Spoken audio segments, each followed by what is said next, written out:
Purchase your tracks today.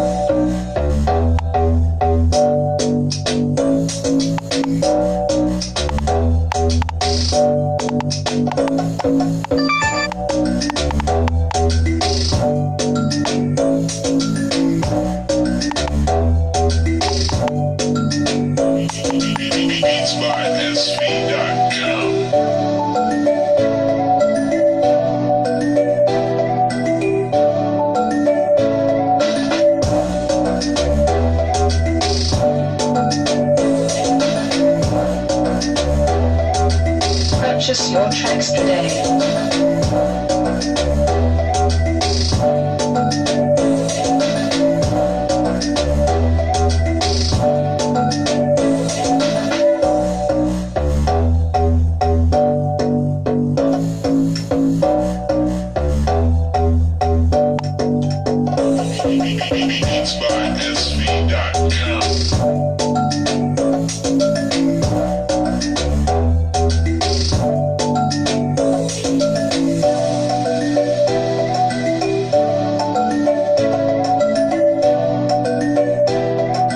Purchase your tracks today.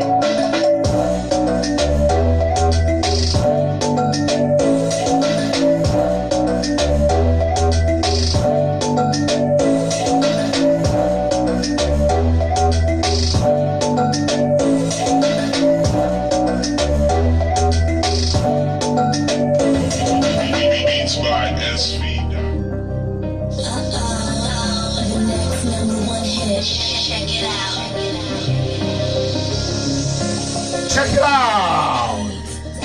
Welcome to your show, Shawanya, live from Dayo Agbola Radio TV. Ẹ kú àbọ̀ sórí ètò lọ́kùnrin lóbìnrin lọ́mọdé àti lálàgbà gbogbo yín la kí. Shawanya yẹn rèé àtúntìdé bá a ṣe máa ń dé àtúntìbalẹ̀ gbàgì. Rúùtọ́lẹ́dé Adéjùmọ̀ borí yín o bó oníṣẹ́ wa ẹ kú àbọ̀. Ọmọ ọba Gbádégẹṣin òyìnbó onílù kan ní gbogbo Maryland borí yín ẹ kú àbọ̀. Ẹniọlá Akínláyọ̀ bàbá Gbọ́láhàn ẹ kú ọjọ́ bí ọmọ tòní. Mo kílàbù ẹ mo gẹ̀ẹ́tì ẹ. Valentine Gbénga Ọláṣẹ́yìndé mo rẹ́yìn náà. Ọlátúnkànmí Aríyìbí ẹ kú àbọ̀ sórí ètò wa o. Ṣáàfì alẹ́ wa. Yes, kẹ́. Let's go there.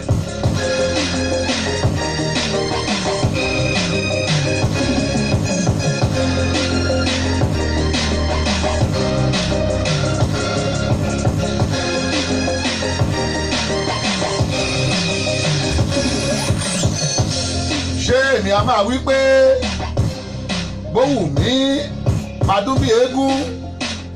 Bówù mi máa pọ̀n bí òòṣà. Èyí tẹ́ ẹ tún gbọ́ yìí ẹ̀rí kó yàtọ̀. Kámílù Òṣòyẹmí Òṣòyẹmí gan.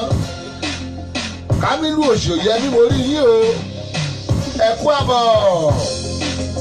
Ṣáàfì alẹ́ wa.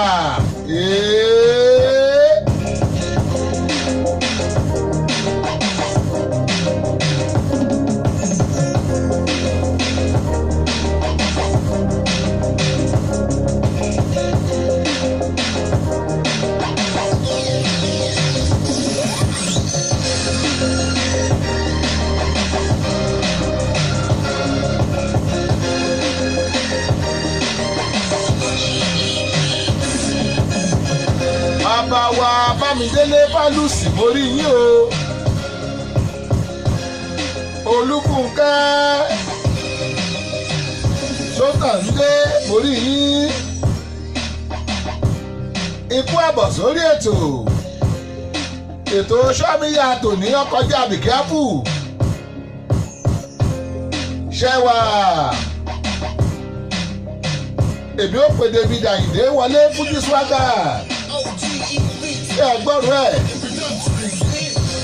lórí Ṣọ́wọ́nyá tòní àdìmúná fẹ́rẹ́ jókì làwọn fi ṣe àní more time to waste torí pé by 2:30 I gbọ́dọ̀ get out from the show. Yes. Mbọ̀. Orin Dábìlì yóò yá o, orin Dèfídì ó yá.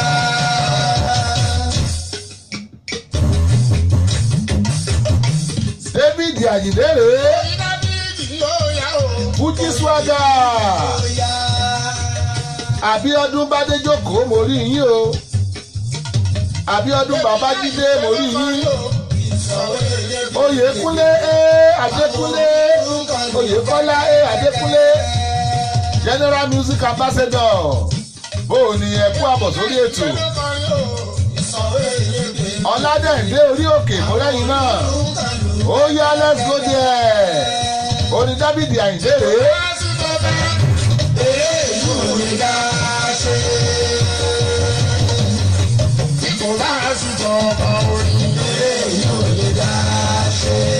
Ẹni ọlá Akínláyọ̀. Bàbá Gbọ́láhàn bó ni ọkọ bíi pé ẹ kú àbọ̀ sórí ètò. Ẹ kú ọjọ́ ìbí Gbọ́láhàn pọ́dún méjì àbí ṣọ́dún méjì ni. A máa kí ẹ à ń gẹ̀ tí ẹ à ń sàfẹ́ ó ga. Ìwòyí ọdún tó kọjá rèé tí Maryland gbàlejò nígbà tí wọ́n gbàlejò ọjọ́ ìbí Gbọ́láhàn. Bashirat Shoneka Umaru orí yín o. Bashirat Shoneka Umaru ṣé àfíà lẹ́wà. Ó yànnà Oyèkọ́lá Adékúnlé General Music Ambassador.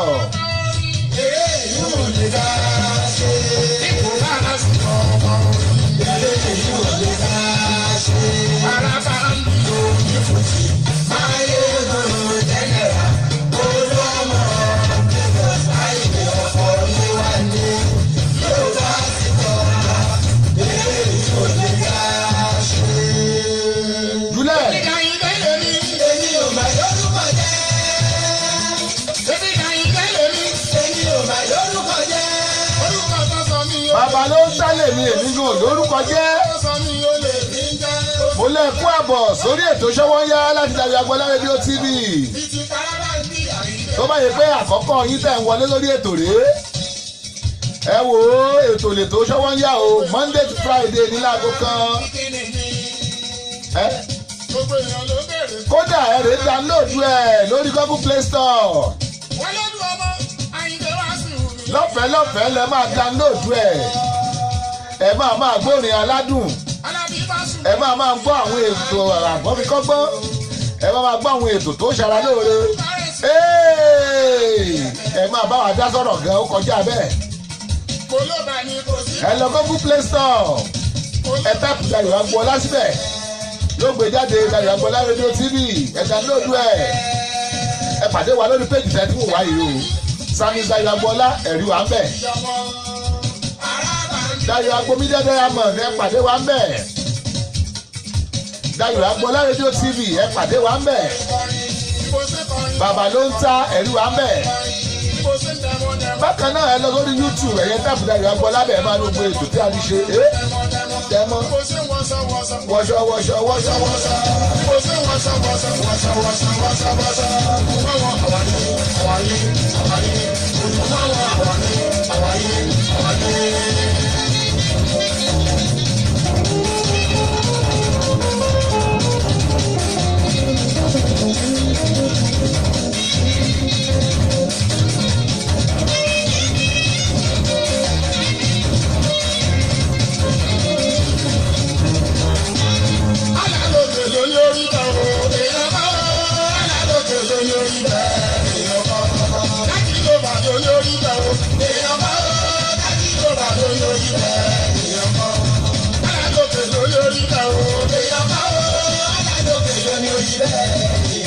Àní lórí ètò lónìí. Lórí ètò lónìí. Ogún àdúrà tí mo ti ń kọrin ní òtẹ́rí. Ogún àdúrà tí mo ti ń kọ́ fújì táyé tí ń fẹ́ mi.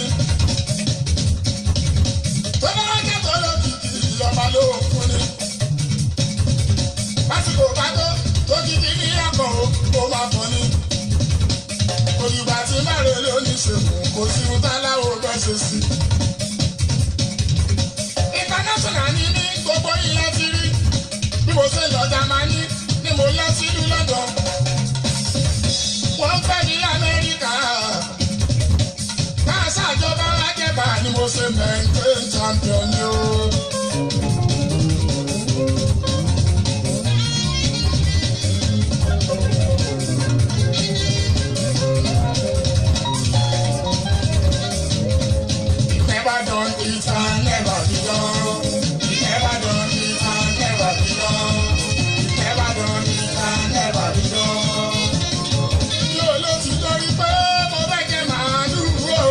má bínú ẹ̀rí pé mo dọ́pọ̀ bísí pé é ṣe ẹ má bínú Olúṣọlá olówó pósí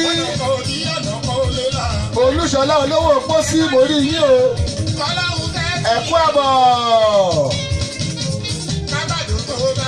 Bọ́lá Babalọ́lá mo rẹ́yìn náà èmi ò gbúdọ̀ mísì àwọn ijó yìí ohun tó lù wọ́n ṣe yóò ṣe é.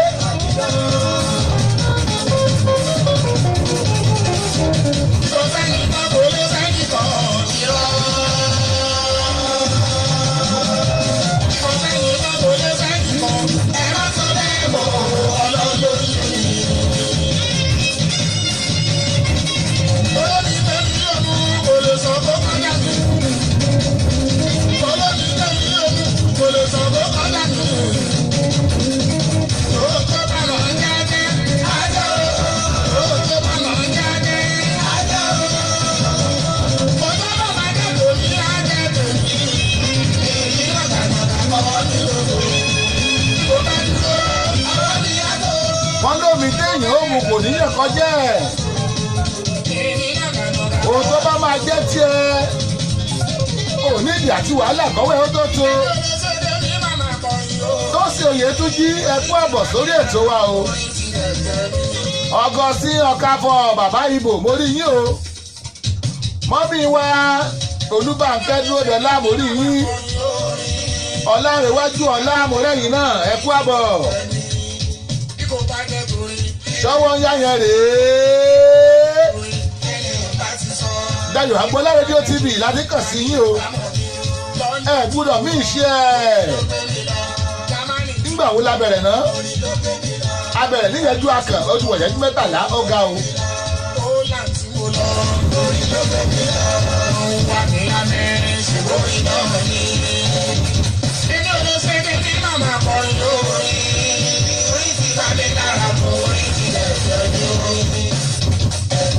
Iṣẹ́ mi tí mo yàn láàyò ó tó ní jẹ́ iṣẹ́ mi tí mo yàn láàyò ó ní iṣẹ́ o.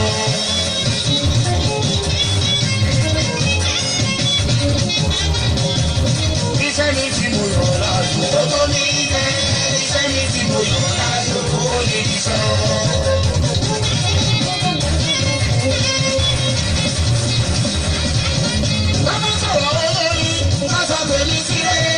tó bá sọ̀rọ̀ tó bá sọ̀rọ̀ olórin tó bá sọ̀rọ̀ onífọ́tò tó bá sọ̀rọ̀ oní fídíò ká sọ tèmi síre tó bá sọ̀rọ̀ olóríire nílẹ̀ yìí ká sọ tèmi níre ìwọ ń kọ́ bóòlù yẹn ká sọ tiẹ̀ ee. Ayé alábù ìgbẹ̀yìn lọ́dọ́lọ́kù ẹ̀dá àti èkó ní ẹni tó ẹ̀kú tí ó sì lò.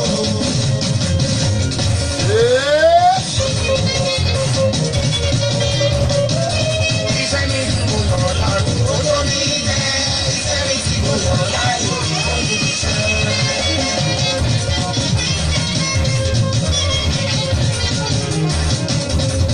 Iṣẹ́ mi tí mo yàn láàyò ó tó ní jẹ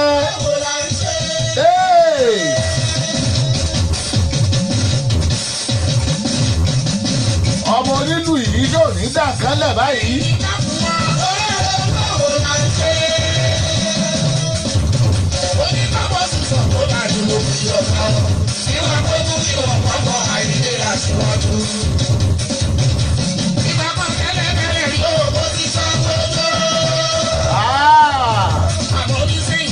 ẹ wò ó yẹ kí n wọ yàrá kéde arákùnrin ọ̀fẹ́ wọ yàrá kéde Joy Ọgbẹ́tẹ́ Maggi mo rí yín o débọ́ díẹ̀.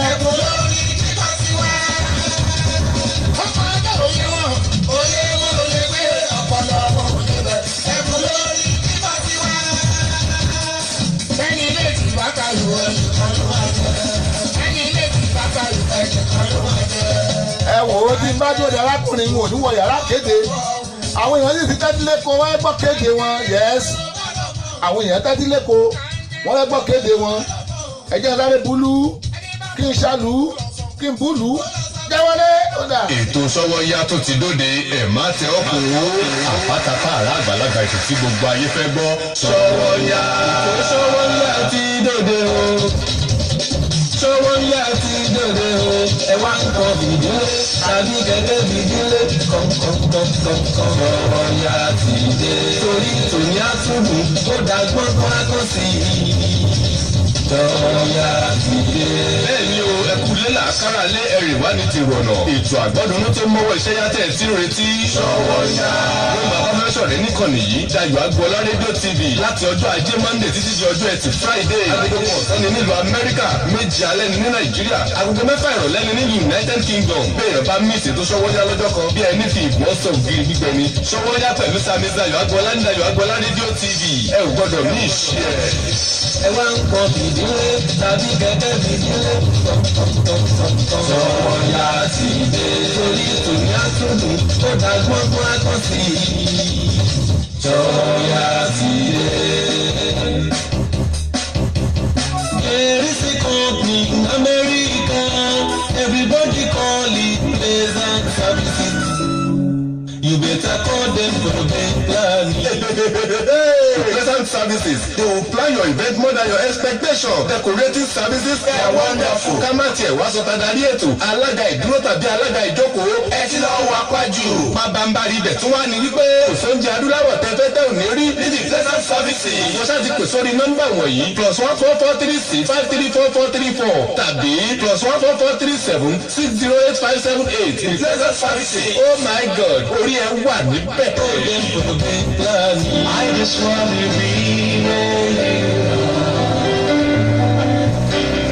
Dwelling daily in your presence. Darkness cannot stand in His presence because in His presence you are the fullness of joy. In fact, fullness of life. And that is why the Virtuous Ladies of Gospel Faith Mission International, North America government invites you to Virtuous Ladies Conference 2019. In His presence, Exodus 33 verse 11 through 16. Day, Thursday 16th to Sunday 19th of May 2019. Venue, Bongiorno Conference Center, 430 Union Hall Road, Callis, Pennsylvania, 17013. Ministry, Pastor Sunday, Adu, National Overseer Government, North America. Declares Ola Aremo, the chairperson, GVL Ministry. Guest speaker, Pastor Tyro Fabri, National Secretary Government North America. Declares Blessing Oluwayemi, Government Worldwide Women Ministry Leader. and the host of other anointed ministers of God. It's going to be great and wonderful in His presence. If you can praise Him, He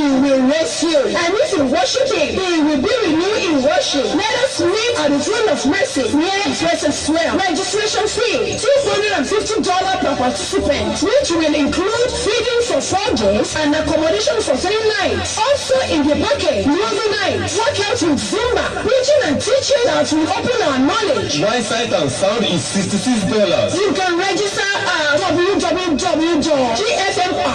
www.gfmi.org/Virtuous Ladies. Telephone 301-277-8319. 301-277-8319. This advert is being sponsored by The Planning Committee of GBL, Government North America. You can't afford to miss His presence because in His presence there is fullness of joy. It's going to be powerful. Jesus is Lord. Dayọ̀ Agboola ní bàbá ó ní bàbá ó ní bàbá ó rédíò TV gbogbo ayé gbogbo ayé gbogbo ayé. Dayọ̀ Agboola ní bàbá ó ní bàbá ó ní bàbá ó rédíò TV gbogbo ayé gbogbo ayé gbogbo ayé. Mo ń jọlé bíbíyàwó bẹ́ẹ̀ ni mo sọ. Kò sírú ẹni lẹ́yìn ó. Dayọ̀ Agboola rédíò TV kò sẹ́gbẹ́ ẹni lẹ́yìn ó. Dayọ̀ Agboola rédíò TV ìbójúmọ́ Maryland Dayọ̀ Agboola rédíò TV Dayọ̀ Agboola gbogbo ayé ló ń gbọ́.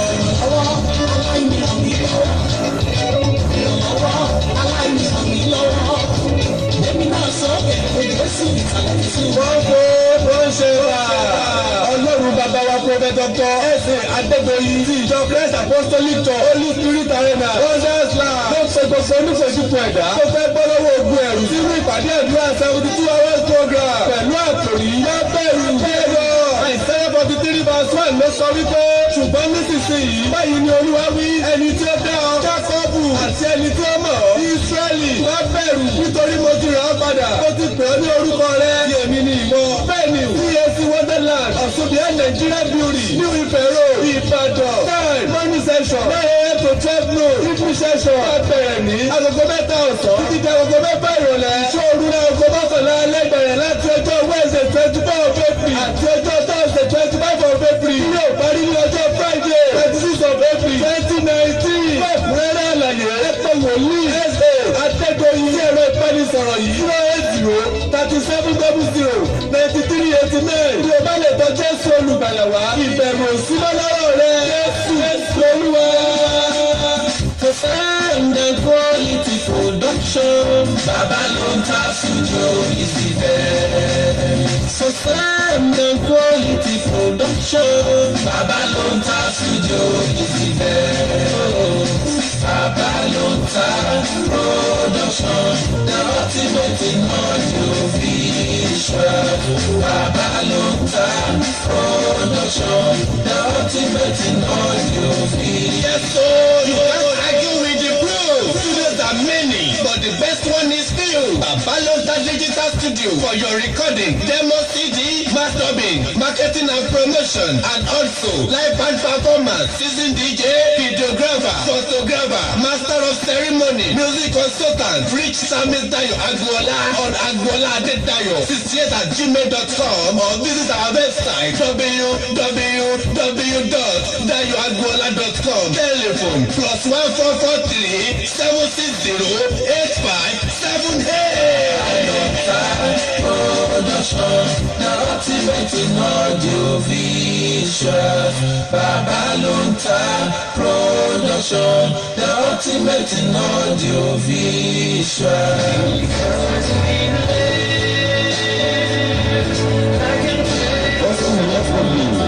Who brought the good news is Jesus. By his resurrection, there is power that resurrects our Lord Jesus Christ. And remember that he says, all the power on earth and the heaven has been given unto me. And that is why the Gospel Faith Mission International Government, House of Grace in Maryland, presents the special Easter celebration service. Theme, the power of the resurrection. Date, Sunday 21st of April 2019. Venue, Government House of Grace, 9121, Piscataway Road, number 1 Clinton MD, 20735. Ministry, Pastor Solomon Ajayi and other anointed ministers of the gospel. Come and experience the power of the resurrection as every dead thing in your life will resurrect. Jesus Christ, the Son of the Most High God, is alive.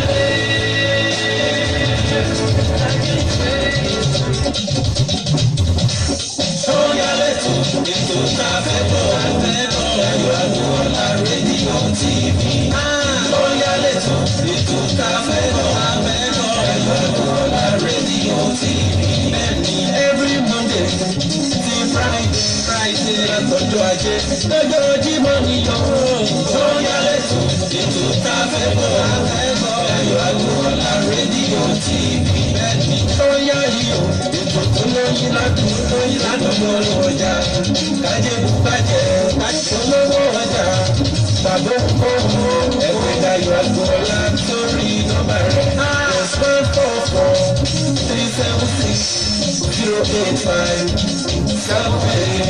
sọ́yà lẹ́tọ̀ ètò káfẹ́ bọ̀ Ayọ̀ Agboola rédíò TV sọ́yà yìí o ètò tó lóyún ládùúgbò ọjà kájé bùkájẹ.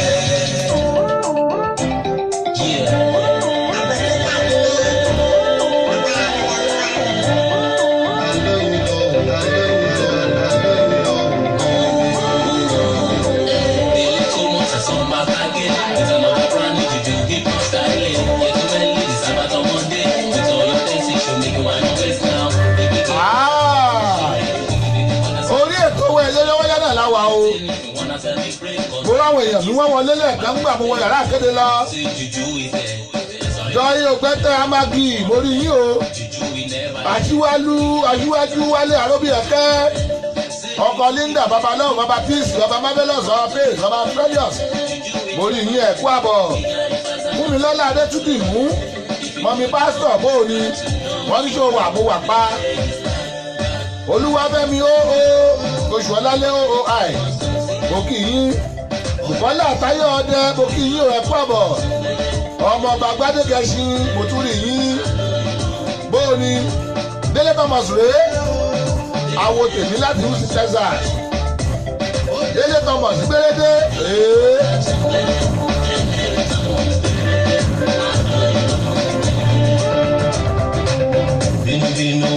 eléyìí náà pè ní juju hip hop.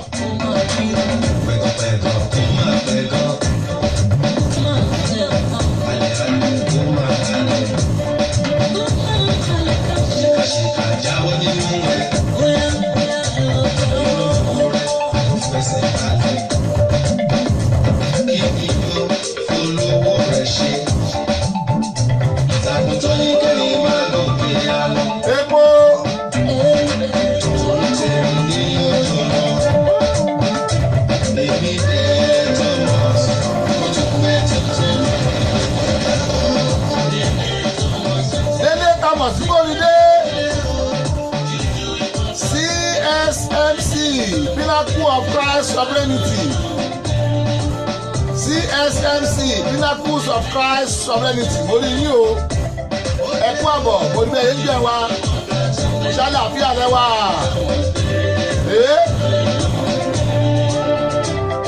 ṣíṣe ẹ̀ bá wojú àgọ́ yín ẹ̀ẹ́dẹ̀ wa Nàìjíríà aago méje yín kù ṣẹ́jú méjì ẹ̀yin tí UK ń kọ́ aago méje kú ṣẹ́jú méjì ní ẹni tí bẹ́ẹ̀ bọ́sùpọ̀ bí aago méjì kú ṣẹ́jú kan ẹ̀jẹ̀ wà ní Texas ó ní aago kan tí ó kù ṣẹ́jú kan ẹjẹ́ máa gbádùn orin Délé Thomas lọ́nà ń bọ̀.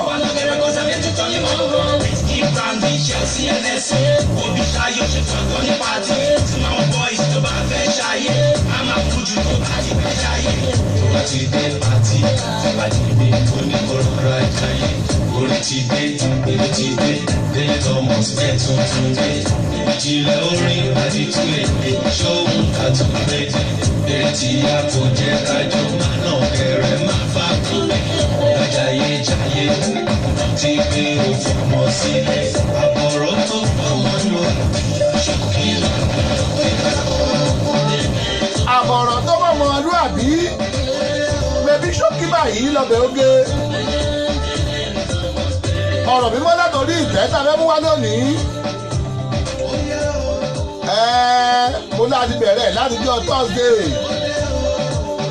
àpàdé ẹ̀ Friday àná àti ẹ̀yà sí díẹ̀ rárá òní ẹ̀ tún bí akiri bọ̀ káwọn èyí tá a bá tún lè ṣe ń bẹ̀ lónìí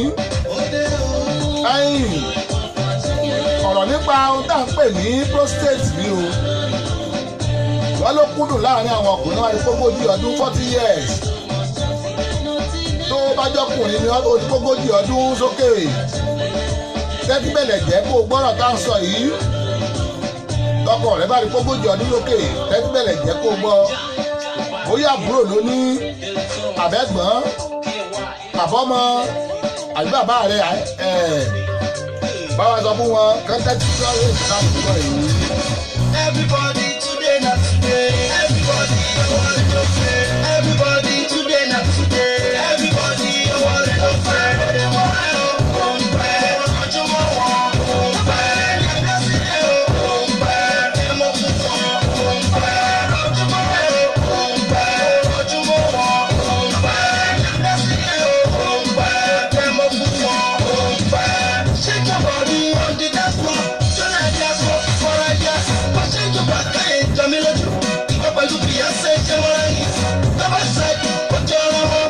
Shake your kàtà, ó ṣàǹdà. Àtòrí síbi, I am best for boy. Ìsọ̀lẹ̀, mo ti kọ́ bẹ̀rẹ̀ fún ìtọ́lú. Bàjẹ́ bá wọn ṣòkòtò pépé. Ó lè bẹ̀ bàtà ibi tó ṣe. Ayé mi ni mo ṣe. Èmi ò ṣayé ayé lè ṣe. Ojúmọ́ rẹ̀ ò ń bẹ̀. Ojúmọ́ wọn ò ń bẹ̀. Yẹ́nbẹ́ sílẹ̀ ò ń bẹ̀. Dẹ́mọ̀ fún wọn ò ń bẹ̀.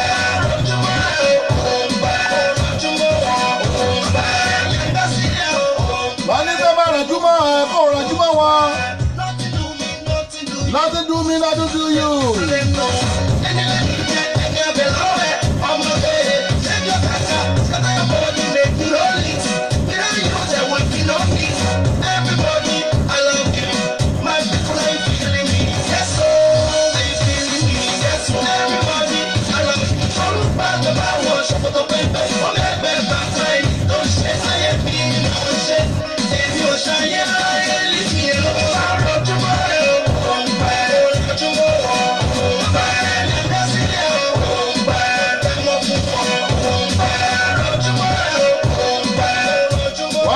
Rajúmọ̀ ìwọ náà rajúmọ̀ wọn.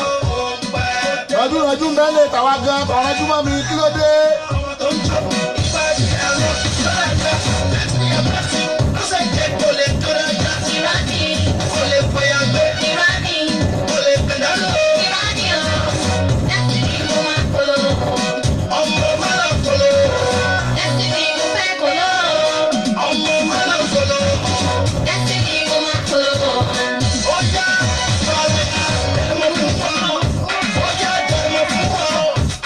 Lọ kò ló ta ní òmù ọ. Ọjà ìwọ lọ́mọ bẹ́ẹ̀.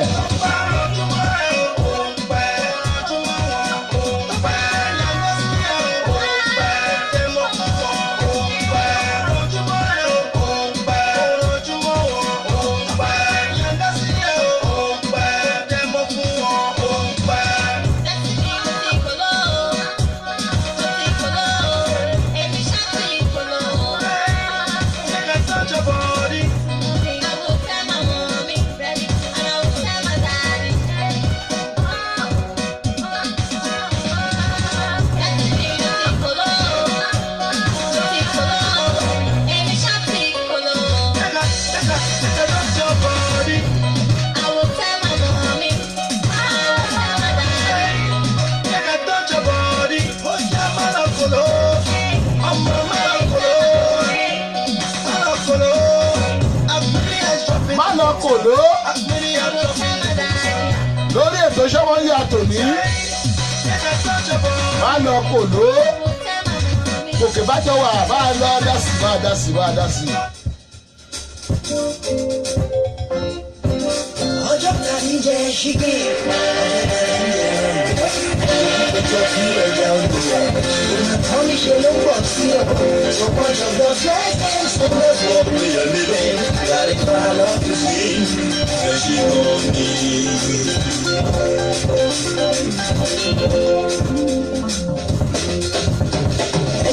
Ẹ̀ṣẹ̀ bàbá ẹ̀ṣẹ̀ bàbá ní ọmọ rẹ̀ sọ pé ẹ̀ṣẹ̀ kan ní ẹ̀ṣẹ̀ bàbá ẹ̀ṣẹ̀ tẹ̀lé ọ̀rọ̀ wa ní ọmọ rẹ̀ lọ́wọ́ wa ìdìbò tó lọ ẹ̀ṣẹ̀ bàbá ẹ̀ṣẹ̀ bàbá ní ọmọ rẹ̀ lọ́wọ́ wa sọ pé ẹ̀ṣẹ̀ kan ní ẹ̀ṣẹ̀ bàbá ẹ̀ṣẹ̀ tẹ̀lé ọ̀rọ̀ wa. Yo corre por la chini mojo mojo Nati mo boy Nilu ayeta wa Shei hao Sobe chikoni Papa uri shei Nilu amojo Agara hao Sobe chikoni Papa uri Arisha gaishe baba Bẹ́ẹ̀ni àdúgbò àti jẹ chicken àdúgbò àti jẹrọ ẹgbẹ́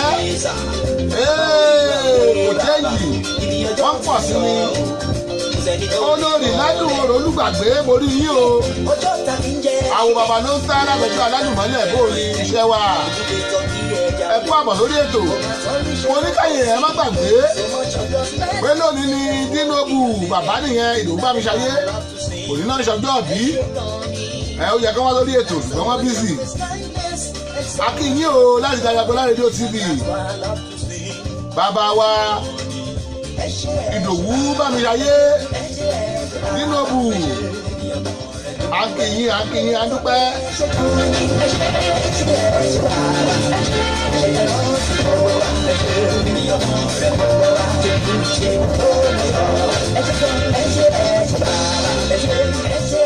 mo ní tọkùnrin bá ti ń gbógójì ọdún sókè àìsàn kan wà tán pè ní prostate tó gbúdọ̀ máa yẹ̀wò lóòrèkóòrè. àìsàn yìí tọkùnrin bá fẹ́ tọ̀ ẹ rí i pé yóò ti débi tó ti fẹ́ tọ̀ ó ti lè pé bí ìyẹ́jú márùn-ún ìyẹ́jú mẹ́wàá ìtọ̀ yóò tí ì ní wá ṣùgbọ́n ìtọ̀ ó máa gbọ́n. wọ́n ní kinní kan ló fi ń blọ́ọ̀kì níbi abẹ́ rẹ̀ tó bá ní ìdí àyẹ̀wò. wọ́n nígbà míì ọkùnrin ó tọ̀ tán yóò ti ní ọgbọ́n nǹkan tí ó yàn án ẹ tún wá rí tọ̀ níbi ìṣòkòtò rẹ̀ ẹ̀wọ̀n lára symptoms lélẹ́yìí. wọ́n nígbà míì tọkùnrin bá ṣe tán ìtọ̀ ń gò ní tán lórí ipò ní tọ́ tán ìmọ́tọ̀ ń gò ní tán wọ́n gbogbo ẹgbẹ́ mọ́ra wọn ni strictly hesitancy àti emptiness. èyí tó bá ojú bẹ́ẹ̀ lọ ewu bẹ́ẹ̀ lọ́tún ìyí ń jà lọ́sí. wọ́n wá ní ọ̀pọ̀lọpọ̀ àìsàn ló rọ̀ mọ́ prostate o.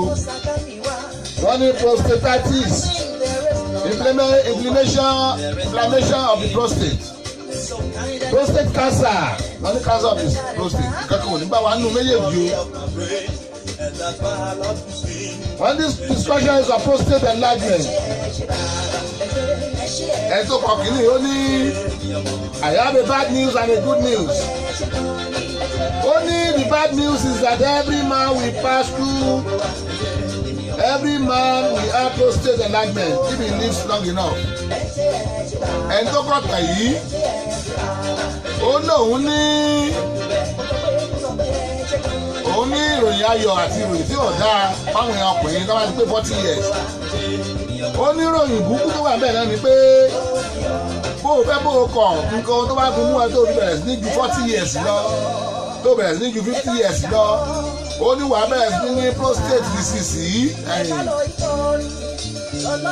ó wá ní the good news is that there are lifestyle changes that can help the man after 40 years to maintain optimum prostate health.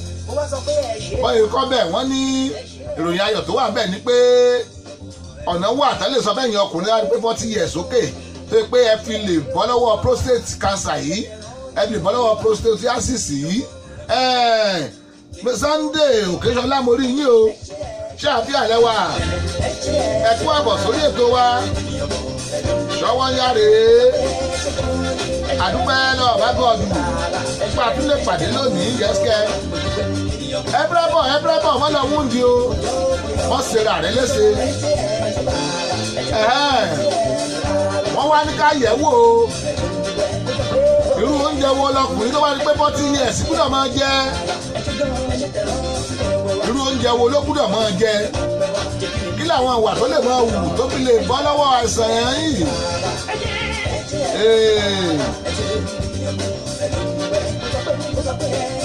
èdè ìbò náà kọ́ èdè ìbò náà ní ká ẹ̀fúrábọ̀.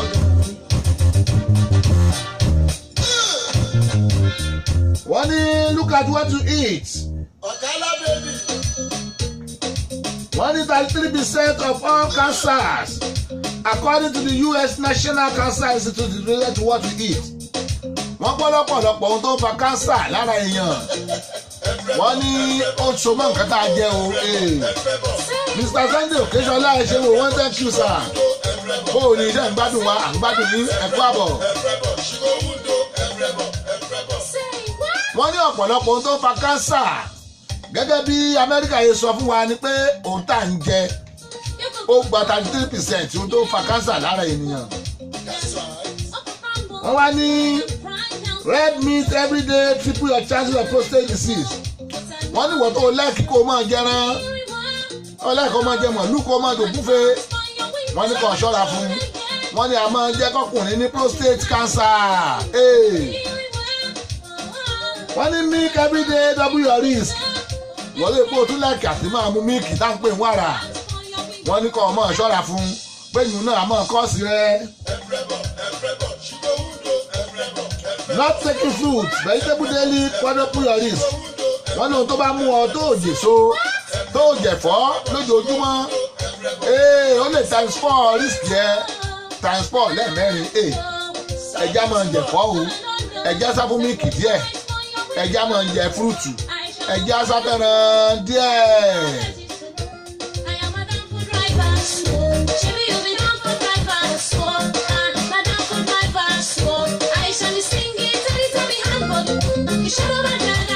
Wọ́n ní tomatoes are very good for men. If that's the only thing your wife can present in the evening, didn't enjoy. Wọ́n ní tomato ọmọ ló dé afọ́kùnrin. Wọ́n tó bá jẹ́ nǹkan oṣù tó lè rí jẹnu lálẹ́ tíyàwó rẹ̀ lè gbé lọ́wájú rẹ̀. Wọ́n ń kọ́ jẹ́ tìfẹ́tìfẹ́.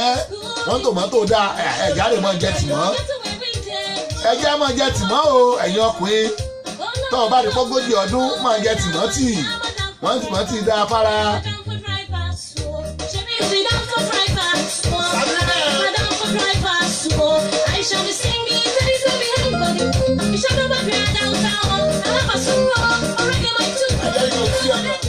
Wọ́n ní food that are rich in zinc are also good for men. We recommend Popsi Kid, Ugbogulu. Zinc is about the most essential element for male sexuality and fertility. Wọ́n ní kẹ́ ẹ máa jẹ pumpkin seed o ẹ mọ̀ nǹkan tí ń jẹ́ bẹ́ẹ̀. Ẹ mọ èso lọ́wọ́ máa ń ṣe Halloween yẹn lọ́wọ́ máa ń ṣe orí èèyàn wọ́n lè so rẹ̀. Wọ́n ní kẹ́ ẹ máa jẹ. Wọ́n ní ọkùnrin ní ìdí zinc dáadáa. Wọ́n ní tòmátò náà ó dá afárá. Men need more zinc than women. Wọ́n ní every time a man ejaculate he loses 50 milligram of zinc. Wọ́n nígbà tó o bá ṣe ìbálòpọ̀ wọ́dọ̀jọ́ pin 50 millimeter zinc náà ló ń jáde lára rẹ lẹ́ẹ̀kan. Wọ́n ní zinc wà important láti for alcohol metabolism. Your liver needs zinc to metabolize alcohol. Wọ́n ní ẹ̀dọ̀ rẹ ẹ̀dọ̀fóró ẹ̀dọ̀ tó ki tí ń bẹ́nu rẹ ó ní di zinc o láti bá alcohol ṣiṣẹ́ ẹ̀yìn ń òpé èbò tó bá wọn. Wọ́n wá ní alcohol consumption. Wọ́n ní as men begin to have urinary symptoms associated with prostate enlargement, it is very important they look at alcohol consumption. More fluid means more fluid out. Wọ́n tó bá ti rí pé òun tọ̀ lójoojúmọ́ ní tọ̀ rẹ̀ ń pọ̀ kó o ṣọ́ bó ṣe é mutí torí pé bó omi bá yẹ wọnú ẹ sí lomi yẹn máa jáde àbí ẹ̀rí more fluid in more fluid out bó omi bá yẹ wọnú ẹ lomi náà jáde wọ́n ní kẹ́ ẹ̀ ṣọ́ra.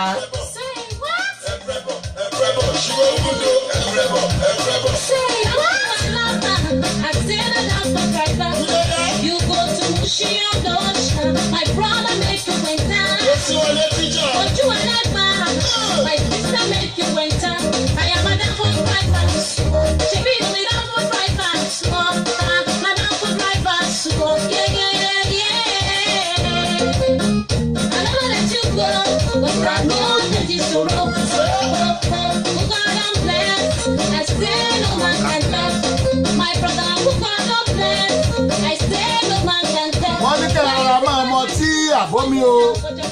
Wọ́n ní kẹ́ ẹ wá máa mú díẹ̀ díẹ̀ torí pé èyí omi tó bá wọnú yín náà ló máa jáde. Wọ́n lérè ìdárayá. Exercise helps build the muscle tone. Wọ́n ní eré ìdárayá ó máa ń ran iṣan lọ́wọ́ iṣan tí ń bẹ lára yín. Admirador Akínpẹ̀lú orí yín o ẹ kú àbọ̀. Admirador Akínpẹ̀lú ẹ kú àbọ̀. Ẹ̀rù kò bá mi ò wáyà kọ́rọ́ fún mi.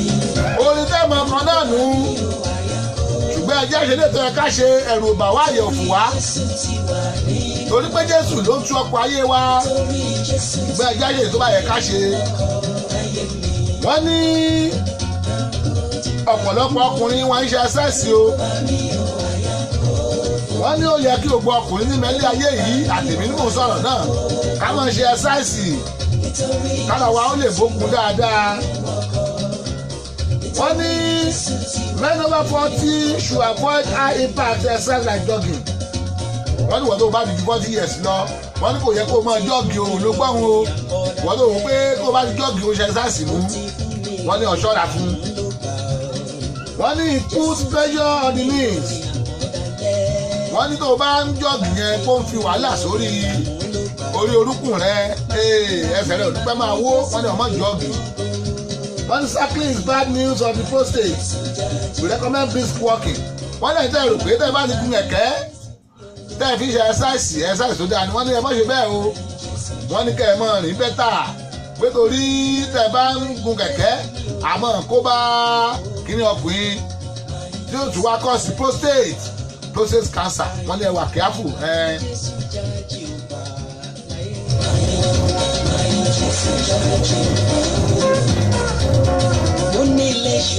wọ́n láwọn tá a máa ń jókòó níjókòó pọ̀ jù pé ká ṣọ́ra. wọ́n ní when we sit 2/3 of our weight rest on the pelvic bone pé tá a bá jókòó ìdá méjì nínú ìdá mẹ́ta eegun wa ó jókòó lórí pelvic wa. wọ́n wá ní men who see longer are more prone to prostate symptoms. wọ́n ní àwọn ọmọ ìjókòó pọ̀ o àwọn lè pé ìjókòó ni bá àwọn ọdún mọ́tò ìjókòó ni bá àdénú iṣẹ́ ìjókòó ni bá àdénú ilé ìjókòó ni bá àwọn ọdún súdíò ìjókòó ni bá àdénú ìjọ ìjókòó ni. wọ́n ní kẹ́yìn ọkùnrin kẹ́ ẹ máa díjókòó yín kù pé kẹ́ ẹ máa nàró. wọ́n ní do not sleep for long hours. walk around as often as you can. wọ́n ní o máa jókòó fún wákàtí tó pọ̀ pé kó o rìn káàkiri tó bá lè ṣe é fún ìlera rèé o. wọ́n ní sit on comfortable chairs. we recommend a divided saddle chair if you must sit long hours. wọ́n ní tó o bá fẹ́ jókòó pé kó o má jókòó púpọ̀ jù wọ́n bá fẹ́ jókòó kó o jókòó lága tó yẹ kó wọ́n là yẹn àwọn divided saddle chair yẹn kó o jókòó lé wọ́n ní gbogbo ara ara ìjókòó ìbáyìí ó rẹ̀sì ní pẹ́ẹ́bí bò wá ní pé ìyẹn náà máa ń fa prostate cancer ẹ̀rí àwọn ìjókòó ní àbá àwọn tá a láìka ní wọn ìjókòó kọ́lọ̀ wọn gbà wá. onígbàgbẹ́tẹ̀ ta lù pàpà lọ́rọ̀ yìí bóyá tábà lè lò bẹ́ẹ̀ ló ń dabọ́ lé ẹ tó náà pàpà gan tábà kára gan ṣọ́ra wa yẹ́sìkẹ́.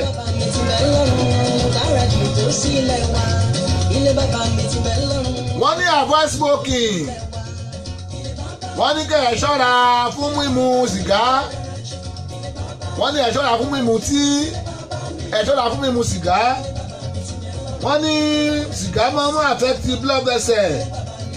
wọ́n lélẹ̀ yìí ó máa circulate lọ sínú nǹkan ọkùnrin. wọ́n ní ẹ̀ yé mu sìgá náà. ìbálòpọ̀ regular sex is good for the prostate. ó débẹ̀ o. wọ́n ní ìbálòpọ̀ lójoojúmọ́ kárakára ó dáa kò ní jẹ́ kí ẹni àìsàn yìí. wọ́n láwọn tó yẹ pé wọ́n máa ń sábóbìnrin celibate are more prone to prostate illness. pọ́pọ̀lọpọ̀ àwọn tó ń sábóbìnrin wọ́n máa ń ní àìsàn yìí ju gbogbo àwọn èèyàn lọ.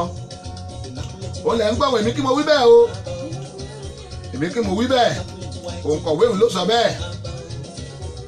wọ́n ní while celibacy is a moral decision it's not a biological adaptation your prostate gland is designed to empty its content regularly. wọ́n ní ìwọ tó wá ní pé mi ò rákà mọ́ bóbìnrin lò wọ́n ló decide ẹ o ṣùgbọ́n mi ò ní kí lè ra rẹ̀ ó wá wọ́n torí pé o gbúdọ̀ mọ tú nǹkan tí ń bẹ lára rẹ̀ jáde once in a while. ẹ̀ ń gbọ́ àwọn fada wa ń kọ́ àwọn fada ń kọ́ ó dáa ń bọ̀.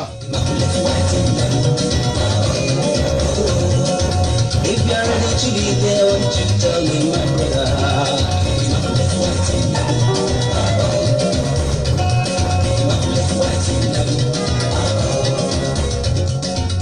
wọ́n ní kó ló ti pa àpàdé eléyìí kí n sọ fún yín pé kẹ́ ẹ̀ máa mu lẹ́mọ̀n nínú omi ń gbóná lójoojúmọ́. wọ́n ní àmọ́ pa kánsà ní gbogbo ara bóyá ọkùnrin ni wọ́n ní àbóbìnrin wọ́n ní òun mu lẹ́mọ̀n wọ́n ní àmọ́ pa kánsà. ẹ̀yin abáyẹ̀dé ibi tá a bá badé lónìí náà mo tún máa wọ yàrá kéde màá sáré wọ yàrá kéde again yẹ́sìkẹ́ tá a bá ti wọ yàrá kéde. lẹ́yìn ìyún làwọn máa bá lọ yẹ́sìkẹ́ ọ̀ndà let's go there. ètò Sọ́wọ́nyá tó ti dóde ẹ̀ má tẹ ọ́ kó àpátápá àrà àgbàlagbà ètò tí gbogbo ayé fẹ́ gbọ́.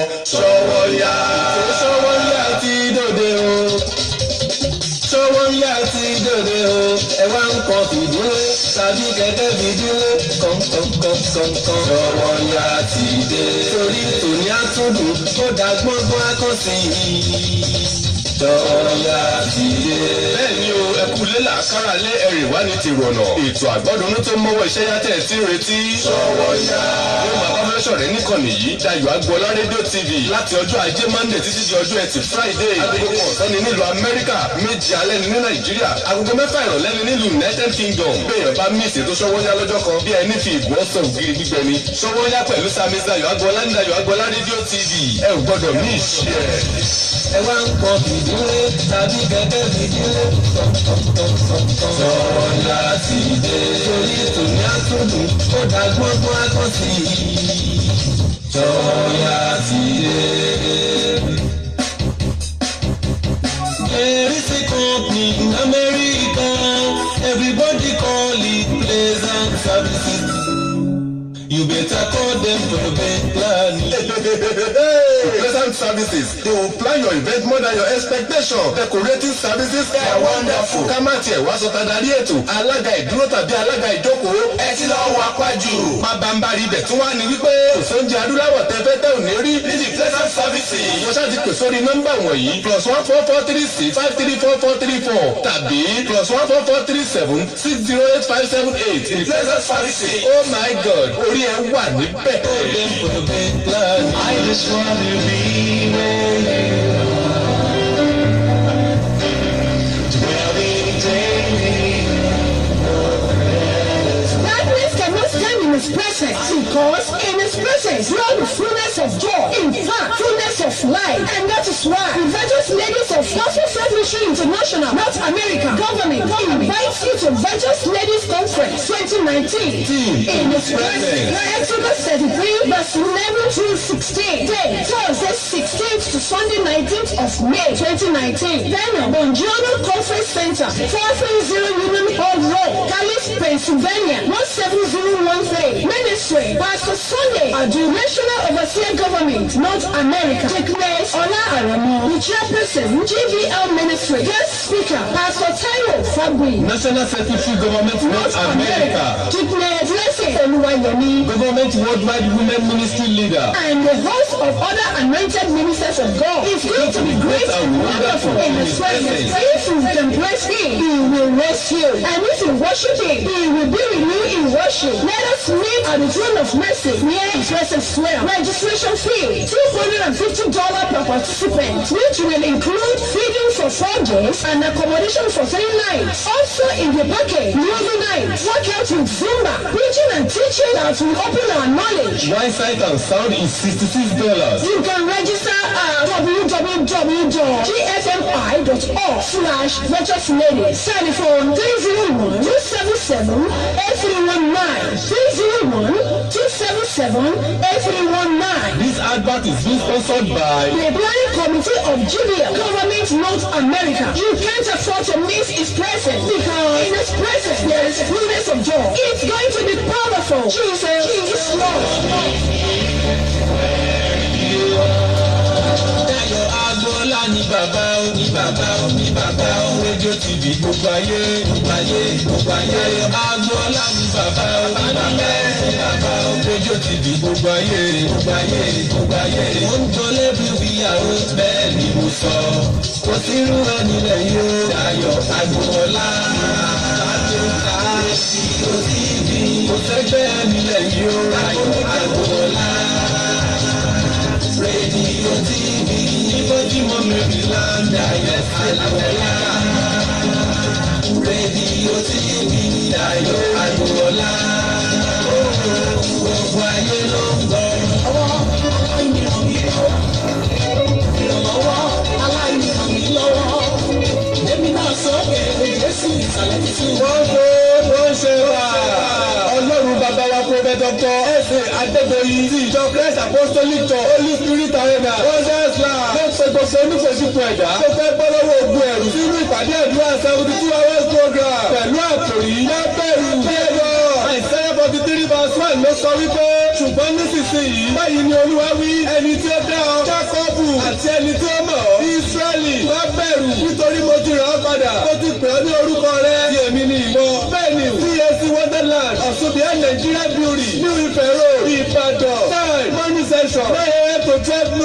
session á bẹ̀rẹ̀ ní agogo 3 ọ̀sán títí di agogo 6 ìrọ̀lẹ́. ìṣòro ní agogo 11 alẹ́ bẹ̀rẹ̀ láti ọjọ́ Wednesday 24 of April àti ọjọ́ Thursday 25 of April. yóò parí ní ọjọ́ Friday 26 of April 2019. fún ẹ̀kúnrẹ́rẹ́ àlàyé ẹ̀pẹ̀ wòlíì ẹ̀sẹ̀ àtẹ́gbẹ̀yìn sí ẹ̀rọ ìbánisọ̀rọ̀ yìí 08037009389. bí o bá lè tọ́ Jésù olùgbàlà wá ìbẹ̀rù òsínmọ́ lọ́rọ̀ rẹ. Jésù lolúwa.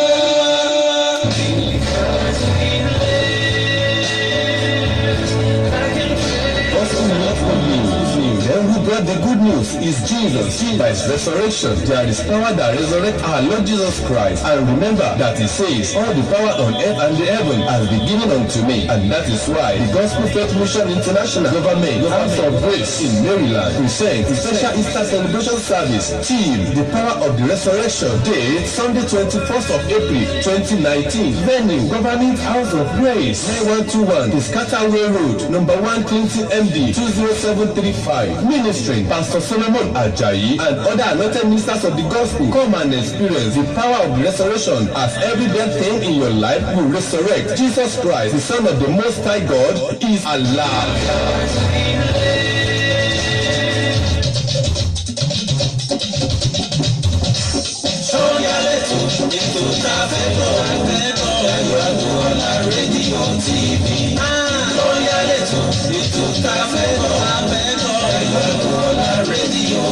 Every Monday till Friday àtọ́jọ́ ajé lọ́jọ́ Jímọ̀ ni o.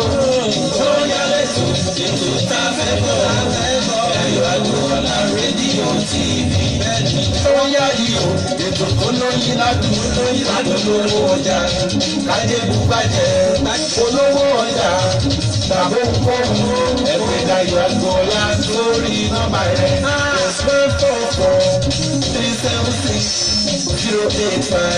+444-376-085-78. Sọ́yà lẹ́tọ̀ ètò tá a fẹ́ bọ̀ Dayọ̀ Àgbọ̀ọ́lá rédíò TV. Sọ́yà yìí o ètò olóyin ládùn lówó ọjà kájé bùgbàjẹ́.